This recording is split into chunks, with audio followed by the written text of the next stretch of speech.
Isa sa mga pinakamahuhusay na batang guard sa Visayas ang may bagong tahanan.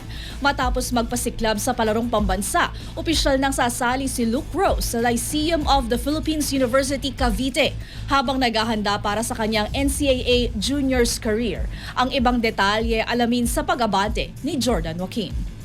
Patuloy ang pagpapalakas ng Lyceum of the Philippines University, Cavite sa kanilang junior basketball program. Pinakabagong recruit ng Junior Pirates ang 16 years old guard na si Luke Rose mula sa Pavia, Iloilo. Nilipat si Rose mula sa St. Robert's International Academy Panda Rockies Elite Lab upang ipagpatuloy ang kanyang senior high school education at basketball journey sa LPU Cavite. Inaasahan siyang magiging bahagi ng NCAA Juniors program sa ilalim ng bagong head coach na si Chico Lanete. Nakilala si Rose sa buong bansa matapos ang kanyang matinding performance sa 2025 palarong pambansa sa Lawag, Ilocos Norte. Sa kabila ng kanyang 5'4" na tangkad, maging isa siya sa mga pinakamahusay na manlalaro ng torneo kung saan pinamunuan niya ang Western Visayas. Dahil dito, napasama siya sa prestiyosong mythical team ng palaro. Ayon kay Lanete, kitang-kita ang potensyal ni Rose hindi lamang bilang isang scorer, kundi bilang isang leader na may maturity sa kanyang edad. Sinabi rin ng pamunuan ng LPU na malaki ang naging papel ng dating Pirates guard na si Spencer Preta sa pagtulong kay Rose na makilala ang kultura ng universidad. Inaasahang magsisimula ang NCAA Juniors career ni Rose sa Season 102, kung saan may 2 taon siyang eligibility para maglaro para sa Junior Pirates. At sa pagdating ng isa sa pinakamainit na young prospects mula sa Visayas, umaasa ang LPU Cavite na magiging mahalagang bahagi si Luke Rose sa pagbuo ng mas matatag na kinabukasan para sa kanilang basketball program.